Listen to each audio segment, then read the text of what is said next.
start, because I understand we've got to get out of here pretty promptly at 5. So today's speaker is Dr. David Ladd. So David's originally from New Orleans in America, Louisiana, although he might not admit that anymore, but we'll see. David, he did his undergraduate in Tulane University, and then came here in 2009 to do a PhD with Peter and myself on basically fluid mechanics in the circulation, of course, well, the aorta, as you'll no doubt find out.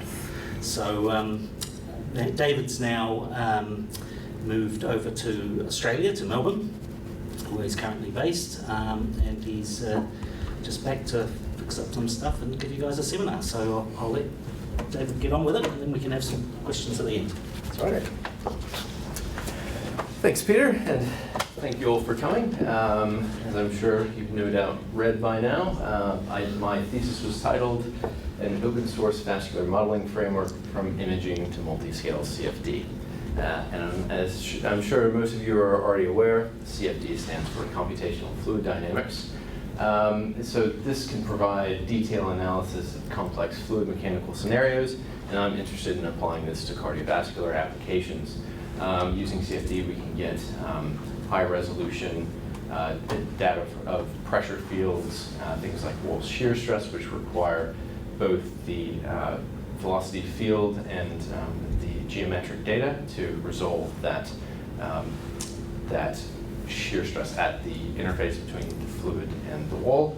And unlike other diagnostic tools or measurements, we can use CFD to actually predict outcomes, whether it's like the instance at the right where we've introduced this stenosis into this iliac bifurcation to see how the fluid mechanics might change under disease, or do things like perform virtual surgery. So let's say you've got a child with a congenital heart defect and the surgeon wants to reroute the major arteries. He might want to look at what the most efficient way to redesign that system is before he actually gets in there and opens up a chest. However, despite the continuing exponential rise in computational performance and power, cardiovascular CFD applications remain quite difficult to translate back into clinical applications. This is because they're largely resource intensive, not only just in pure computational grunt, which, if that was the case, then as these computational performance continues to rise, that would solve the problem. But I mean, these are very difficult to constrain models, and they're also inherently multiscale. You can't usually look at a model of an artery on its own. You also have to consider the upstream forcing mechanisms from the beating heart or perfusion into downstream vascular beds. There's also a lack of compatibility models a lot of times. There's cardiovascular fluid mechanics is a large subfield of fluid mechanics, and proprietary and isolated codes make it hard to translate new methods and tools that are developed by one group directly into a model that you're working on yourself. So in my thesis, I took a two-pronged approach to try to address some of these issues. From imaging, I developed a method to acquire wall shear stress from MRI velocimetry. This normally requires a full CFD analysis, but we're trying to do a sort of shortcut method and directly get some clinically relevant information from the experimental data. To multiscale CFD, of course, I developed a CFD framework in OpenCMISS that uses open source and Physiome standards-based approach to address some of those compatibility issues that I mentioned before. Right, so let's get right into the first of the prongs, talking about getting geometric data from our medical imaging stacks. So I used level set segmentation from a software project that I contribute to called the Vascular Modeling Toolkit, VMTK. So we start by essentially selecting the voxels, the three-dimensional pixels inside the vessel lumens that we're interested in.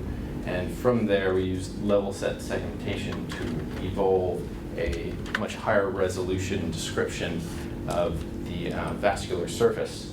This is controlled by user-defined parameters that control smoothing, as well as looking for gradients that define boundaries, anatomical boundaries in images, as well as inflation, which essentially defines the propagation speed of the level set algorithm.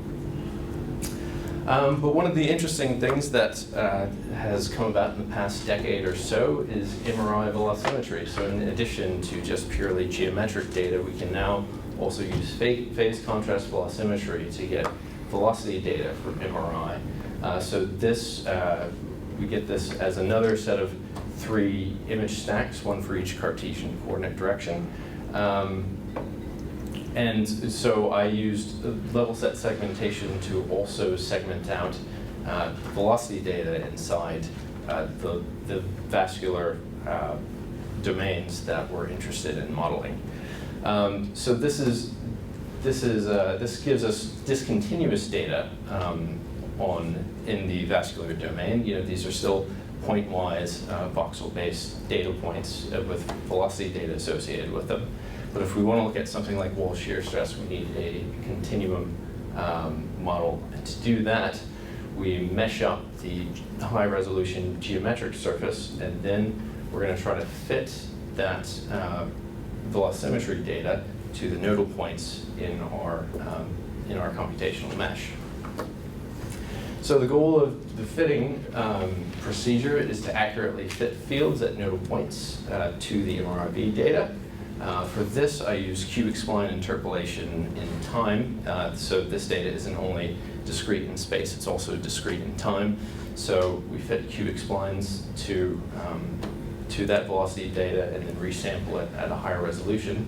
And to spatially fit the data, I used inverse distance weighting, which is a method common to geostatistical methods, where essentially the name says a lot of it. You take a cohort of data points, and the strength of the relationship of your fit between data points is based on the distance between your nodal data point and the corresponding velocity data point in this case. And this is controlled by this power parameter. So higher power parameters are going to give you something closer to a nearest neighbor fit, while lower power parameters are going to give you more smoothing.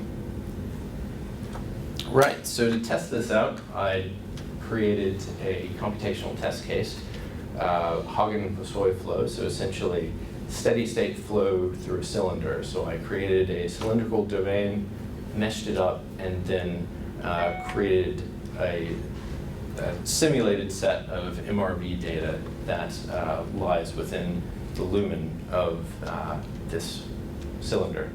And to each of the data points in the cylinder, I essentially assign the analytic solution for velocity to them, and I also vary the resolution at which data was inside the cylinder, and parameterize this as what I call the cross-sectional data resolution, which is essentially the number of data points you get across the diameter of the cylinder.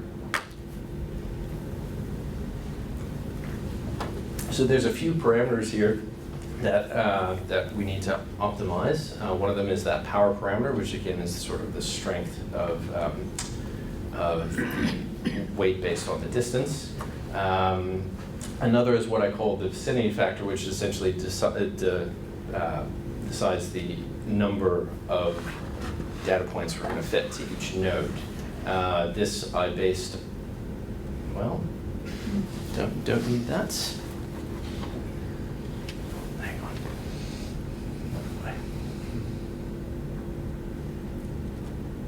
All right. Oh, and we're off. Right, so the vicinity factor is essentially based on the regular spacing of the MRI data. So it's a coefficient of that, essentially.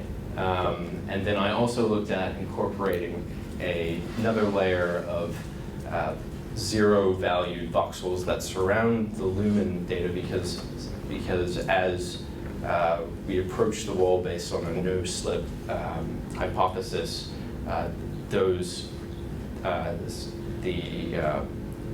velocity should go to 0, so that's what we're trying to incorporate with that 0 layer. And I ran this through a series of optimization tests and found the power parameter 2.5, vicinity factor 1.1. I also briefly looked at finite element fitting, but quickly found out that this was not a great application for finite element fitting, so I'm not going to go into that too much since we're short on time. But the inverse distance weighting algorithm that we came up with did fit the velocity data quite well. This is error as the y-axis, and then you've got cross-sectional data resolution as your x-axis here. The dashed line at the top is 5% velocity error, and at the bottom that's 20% wall shear stress error. So you see at about a cross-sectional data resolution of about 10, we get quite accurate fits. So that's well and good for analytic velocity fields, but the MRV data that we get tends to have a bit of noise associated with it. So we also looked at incorporating synthetic noise that's typical of these magnetic resonance velocimetry data sets. So again, here you see a comparison between just the errors inherent in the data points, and then also the fitted velocimetry data against the analytic solution, and you see you get a bit of a smoothing effect from the inverse distance weighting, which you would kind of expect, because since it's basing its the velocity value on several data points, it's going to smooth out some of the more spurious noise that you get. So let's look at actually applying this to some experimental in vivo arterial data. This is a healthy carotid bifurcation, and then you see we fit the velocity to structured hexahedral and unstructured tetrahedral mesh. Since we fit these to meshes, we can also integrate the flow rate, the velocity through an arbitrary cross-section and derive flow rates. And of course, now we can also start measuring shear stress, which was one of the things that we wanted to look at. This is time average wall shear stress, as well as some of the more common disease localization factors that you'll find in the literature today: oscillating shear index and relative residence time, which have been shown to indicate sort of where disease is likely to develop in at-risk patients. And again, so here's another example with a healthy aorta, and so the wall shear patterns that we're seeing here are pretty consistent with other similar healthy aorta CFD wall shear stress studies that are out there. Some of the features like this corkscrew pattern that you see in the descending aorta are pretty typical. That's from the sort of helical flow that tends to come out of the top of the aortic arch. And then finally, looking at a pathological case, this is an aortic aneurysm, and potentially this might be useful for someone wanting to use wall shear stress analysis to decide whether or not an aortic aneurysm is likely to rupture. All right, switching gears here, we're going to go back to the second prong and going to start looking at developing a multiscale CFD framework in OpenCMISS. As with all good fluid mechanic lectures, this is going to start with the Navier-Stokes equations, and we're going to do a fairly typical finite element analysis derivation to start off with. So the Navier-Stokes equations arise from applying Newton's second law to fluid motion, where temporal and spatial fluid inertia is in equilibrium with internal and external forces. So we've got transient and convective acceleration, pressure gradient terms, and viscous stress. Body forces, for the purposes of this talk, can be assumed 0, but you can use that to incorporate things like gravity if you are interested in doing such. For blood, we're going to assume it's an incompressible fluid, and the divergence of velocity is going to be assumed 0.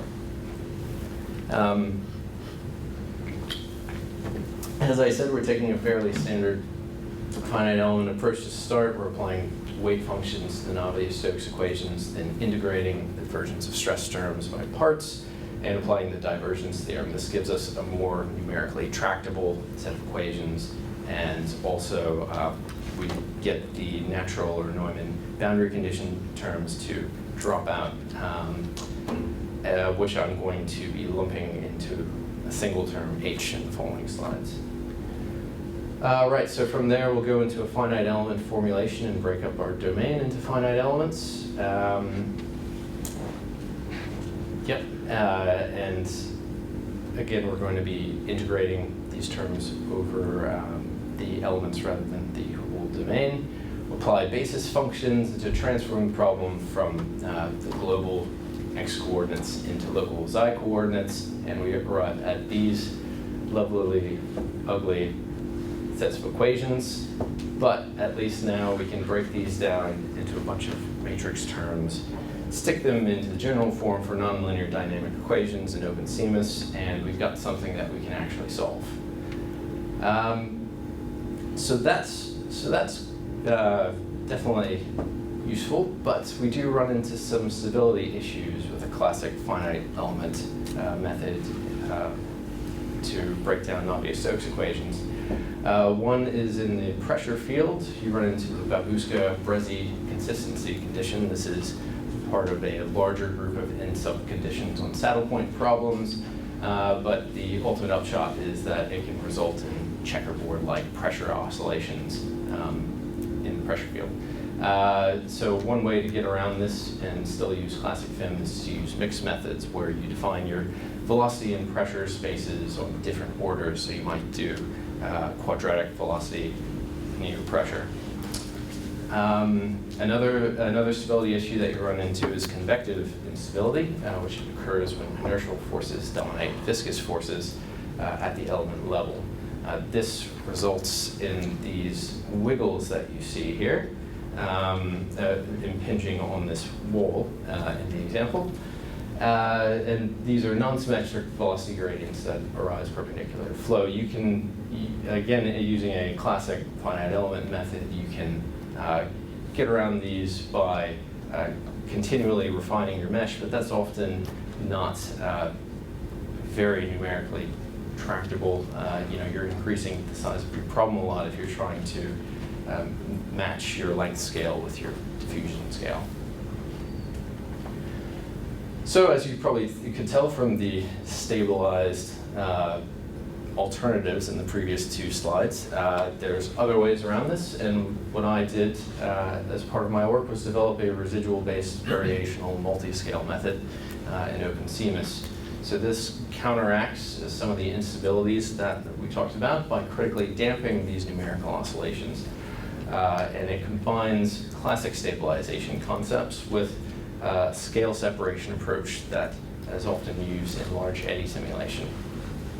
So we're going to break our definitions of space and our dependent variables into a coarse scale and a fine scale. The coarse scale is going to be our finite element description, whereas our fine scale is going to be a sort of subgrid scale on the finite element description. So the fine scale terms are going to vanish at our coarse scale boundaries, and we're going to eventually be evaluating these fine scale terms at our integration points when we're solving. So if we substitute those direct sum decomposition terms, right, so these guys, the fine scale terms are going to be the ones with the apostrophe. If we substitute those direct sums where u plus u prime, and same with p, into our weak form of the Navier-Stokes equations again, we end up with a set of fine scale equations that mirrors our coarse scale equations for the most part, except for in the case of convective acceleration, where we've got a nonlinear term, you do binomial multiplication, so you end up with a couple of extra terms that come out of it as well. So now we need to define how to approximate these fine scale variables, and to do that we're going to describe them in terms of the coarse scale residual. So we're now evaluating the residual again at each of our integration points during the solve, and using that as well as a stabilization constant to define our fine scale terms. The intuitive upshot of this is that as the coarse scale solution approaches the exact solution that we're looking for, these residual terms should also approach zero.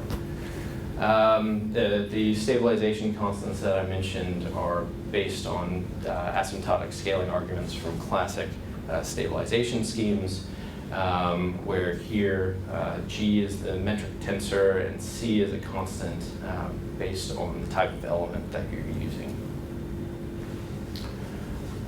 So for vascular applications, there's a couple of simplifications we can make to this, since we're looking at laminar and transitional flows primarily and not at large eddy simulation essentially. We can essentially exclude all but three of the terms. And so now we've got essentially our classic finite element method with an additional three terms that are going to hopefully stabilize it. So that will allow for things like equal order approximations in velocity and pressure, as well as getting rid of some of those spurious numerical oscillations. So let's look at a test case. This is the lid-driven cavity, which is a pretty standard test case for fluid mechanics. So you've got a square domain bounded on three sides by fixed no-slip boundary conditions, and on the top we've got a velocity going essentially horizontal to the domain. We're going to control the Reynolds number of this based on the viscosity. So lower viscosity is going to increase the Reynolds number, but another way to think of it in a fluid mechanically similar way is that if you're increasing the velocity of the lid, so you start getting these interesting vortex patterns developing as the Reynolds number increases. So this is looking at essentially fluid velocity through the vertical midline of the cavity. So this is going to be essentially the velocities that you're going to get coming across through here. And we've got, as I said, this is a fairly classic test case, and we've got three sets of experimental data to validate against. And we're going to be comparing our stabilized method versus the just classic finite element method. And so we've got Reynolds numbers increasing from 100 to 5,000 from right to left, and mesh element so the mesh resolution is getting more refined as we go from top to bottom. As you can see, we can the classic finite element method examples are unable to solve some of the higher Reynolds numbers problems immediately, whereas we can pretty much always get some kind of approximation with the stabilized method. But perhaps more importantly, if you look at the number of degrees of freedom between these last two, this is about an order of magnitude jump. And in the stabilized method, we've already got a converged solution based on the experimental data versus the standard finite element method. So that's looking good so far. Another test case that we looked at was oscillatory flow through a rigid cylinder. This has a well-known analytic solution found by John Womersley in the 1950s based on Bessel functions. So we're going to be looking at, again, fluid velocity through the center of this cylindrical conduit. And we're going to be looking at Walmersley numbers of about 10, which are highly transient inertial flows that similar to what you'll see in very large arteries, I think. So the descending thoracic aorta is about a Walmersley number of 13, and carotid artery is about 5, so it's right in there for large arteries. And again, the dots that we have here are numerical solution values, while the analytic solutions are represented as the fixed lines, coarse mesh and fine mesh, and these again seem to be lining up quite well. So that's the 3D and 2D fluid mechanic framework in OpenCMISS. Another formulation that was put into OpenCMISS is the 1D Navier-Stokes formulation. I'm going to go through this more quickly. For one thing, I think people should only be subjected to one finite element formulation per talk. And another, I also did a lot of this collaboratively with Sarush, whereas he did a lot of the validation. I primarily focused on the branch solver and the 1D 0D coupling. Right, so if we're going to break Navier-Stokes down into a 1D formulation, we're going to re-express, going from velocity, we're going to re-express that as flow rate, Q, and this is also going to be a distensible formulation, so we're going to have a description of area, and so some of the other terms that may look unfamiliar, kappa R is essentially a viscous term, whereas alpha it describes the profile of the flow that we're modeling. So parabolic profile, I believe, is 4/3, and alpha 1, I think, is more of a flat profile. We're also going to look at the Riemann invariance of this system in order to be able to solve at branch locations and coupled boundaries. These are constants along the characteristic curves of the partial differential equations. Right, so I mentioned things get a bit interesting when we need to solve at branches. So we derive this discontinuous method where, so whenever you run into a junction, you'll have, for a bifurcation, you'll have 6 unknowns. You'll have Q and A on each of the vessels that are meeting up. So you need to come up with 6 equations to solve for those unknowns. Start with conservation of mass. Essentially, flow from the parent should equal flow into the daughter vessels. You've also got continuity of total pressure, gives you another 2 equations. The pressure in the parent should be equal to the pressure into daughter vessels at that junction. And then we also use those Riemann invariants and enforce consistency of the extrapolated characteristic wave with the dependent values that we're determining at each of those branch points. And finally, we also looked at 0D lump parameter circuit analog models. These are based on a fluid electric analog to approximate cardiovascular behavior. So if we're looking at perfusion into a downstream vascular bed, the resistors are essentially the resistance to flow that you get for perfusing into that bed, and capacitance is going to be the distensibility of the downstream blood vessels. So these are defined in terms of a system of algebraic equations, and we can model these up using CellML. So moving on to multiscale models. So we're going to first look at 1D 0D coupling. So to do this, we incorporate a CellML solver along with the 1D Navier-Stokes solver, where we're going to be attaching those Wynn-Kessel, the 0D RCR models to each of the outlet boundaries of this 1D model. And we're going to be using the flow from the 1D model as a forcing term on the 0D model, and then at the same time using the pressure that we get from the 0D model to determine an area and use that as a boundary condition on our 1D model.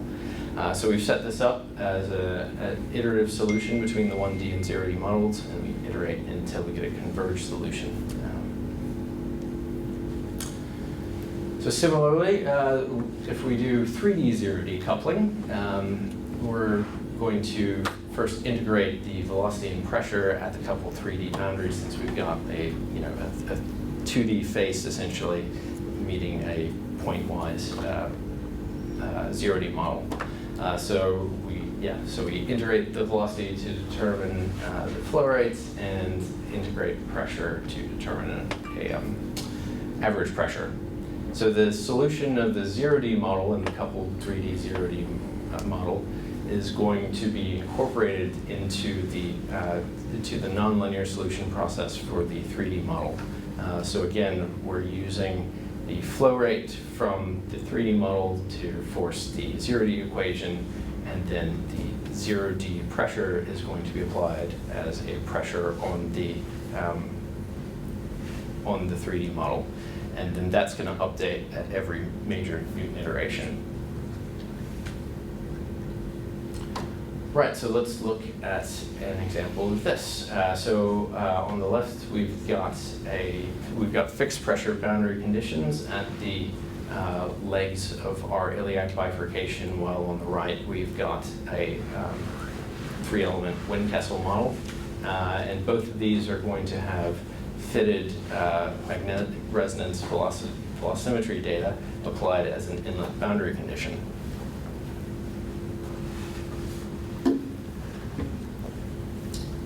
So for each of these, we're going to have the fixed boundary case on the top and the RCR boundary case on the bottom. No surprise, that's the pressure values on the fixed pressure boundary case are fixed. So we've got a constant value there. Whereas in the RCR boundary case, we see what's more of a physiologically expected pressure in the downstream boundaries. You get a bit of phase lag between the outlet boundary pressures and the upstream inlet boundary pressure. And if we then look at flow, again fixed on top, RCR on bottom. So in the case of the fixed boundaries, we see a discrepancy between the flow rate through each of the leg arteries. This is due to sort of subtle variations between the geometry of each of those leg arteries. I think the diameter is slightly larger in this one, and this this leg artery is slightly longer.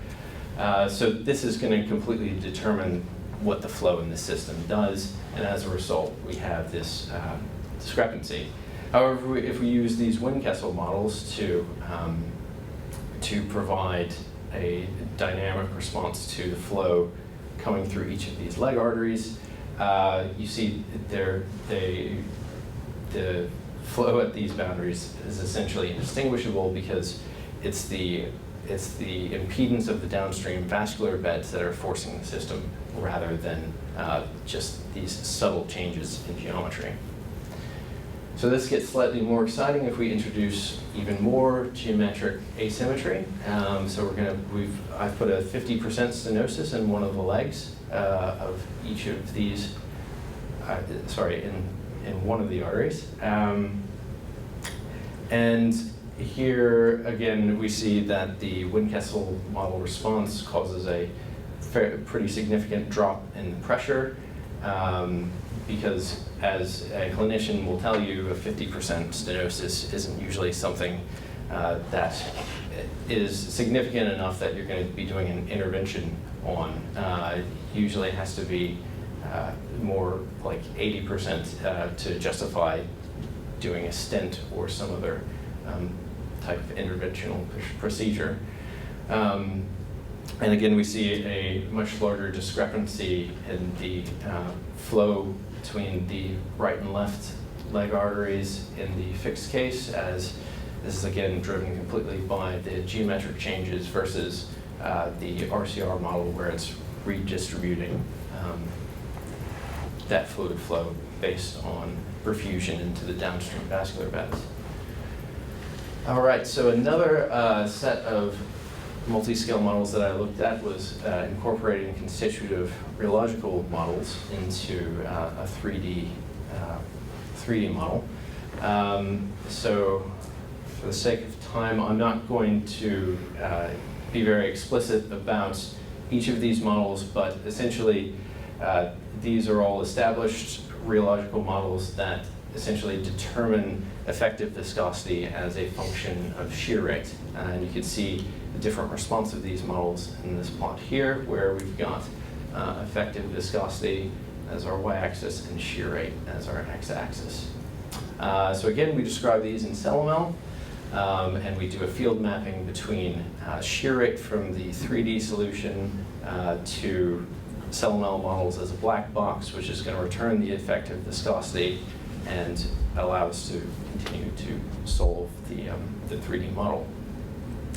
So for this, I went back to the aortic aneurysm case, and again, we're doing fitted velocity on the inlet boundaries, and then we've just got a stress-free boundary condition at the outlet boundary, or the descending aortic boundary. Not a lot of discrepancy between the rheological models, which isn't completely surprising, considering these are usually come into play in smaller arteries. But so this is at in diastole, and you do see a small difference, especially in the K-Mata model, in some of the velocity patterns. But you also see more of a difference in the sort of magnitude of the wall shear stress values that you get out of it, which I guess is fairly reasonable, since it's, again, the effective viscosity is going to be based on the shear rate. So that's low shear rate areas are where you're going to see the biggest difference from the rheological models. All right, so bringing the two streams back together, we're going to compare some of the fitted data against some of the CFD data. This is just, again, Newtonian flow rather than a rheological model for viscosity. These are about 100 milliseconds apart from peak systole, starting here, moving to the right. You see fairly good agreement between the CFD and the fitted velocity fields. You do have a bit of noise here in the fitted data, and you also see kind of a smearing out of the fitted data, and this is kind of expected because magnetic resonance velocimetry data is averaged over several beats, so you're not going to have beat-to-beat variations, whereas this is going to describe, a particular vortex. This is going to be several smoothed out over several beats. And finally, we can also look at the wall shear stress patterns that we get in our CFD in our fitted data. And again, we see fairly good qualitative agreement between the two. The magnitude-wise, the fitted data does seem to underestimate the wall shear stress in comparison to the CFD data, but some promising initial results, I would say, personally. So, quick review. So, main contributions from this piece of work were a novel fitting method for 4D MRI velocimetry data. So we determined parameters, demonstrated its effectiveness, and applied it to actual experimental data. I also developed an open source stabilized arterial mechanics framework in OpenCMISS.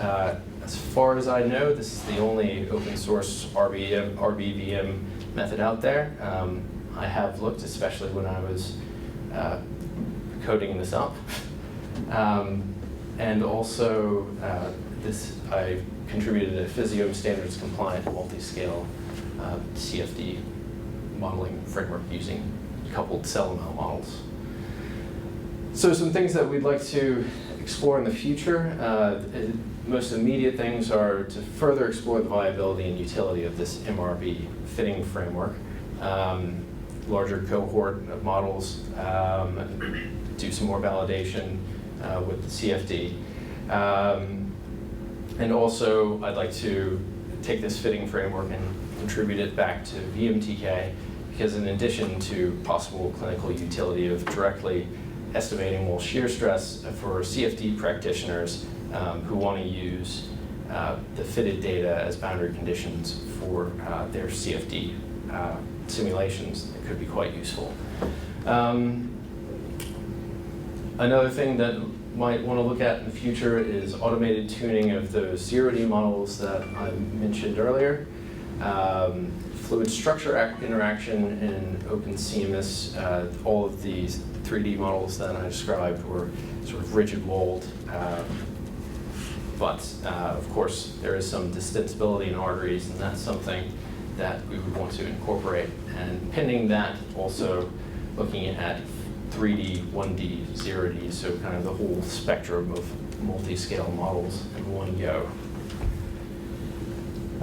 So just wanted to wrap up with a quick thank you, especially my supervisors, Chris, Peter, and William, and also collaborators. Professor Michael Markle provided a lot of the magnetic resonance velocimetry data, various ABI software teams who couldn't have done this without, from OpenCMISS, CellML, and Symonds Inc., although that's also OpenCMISS now. But and finally, the VMTK team. And of course, financial support is gratefully acknowledged at the University of Auckland International Doctoral Scholarship and Maurice Wilkins Center. Thank you very much for your attention.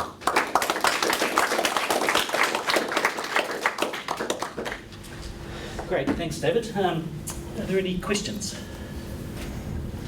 Yes. So you sort of motivated the talk with a few limitations for why some of this could not be clinically adopted or was not clinically adopted. I'm just curious, do you see any of the work that you've done as contributing towards the being adopted clinically? And sort of related to that, how often is it that someone that would need a stent, for example, go through an MRI process, and would that include MR velocimetry? Yeah, that's fair. So to start off with, yeah, I mean, the fitting methods that I use, I think, could have some clinical utility, especially in things like large aneurysms. You know, if you can directly estimate wall shear stress from the experimental data rather than having to do the full CFD analysis, I think there's motivation there to do that. But right, in terms of whether or not we're going to be sticking somebody into to magnetic resonance velocimetry because they've got, you know, a tiny stenosis, that's probably unlikely. But you know, as imaging methods get more prevalent, potentially could be something that we would look at.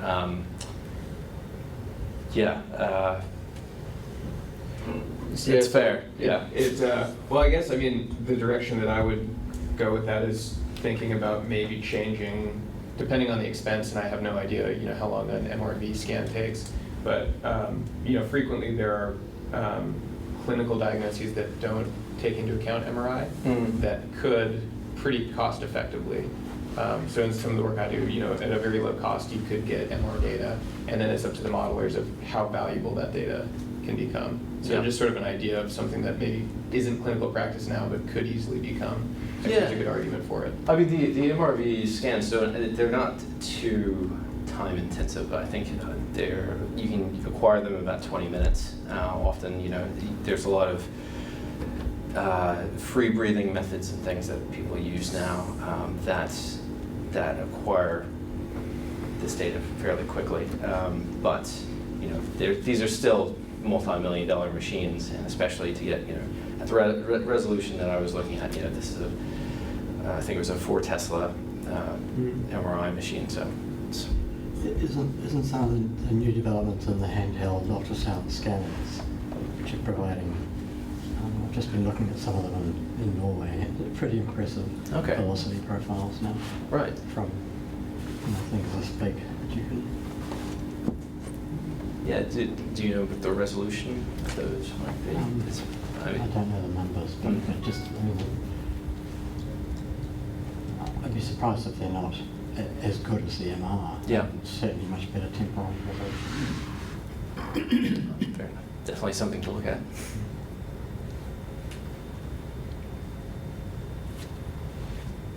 Questions?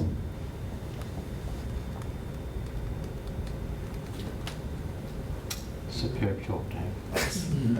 All right. Well, since there's a lecture straight in here after away, if you do have any questions, maybe we could take 5 minutes before the hordes descend here to come and talk to David. Yeah, so thank you, David, again.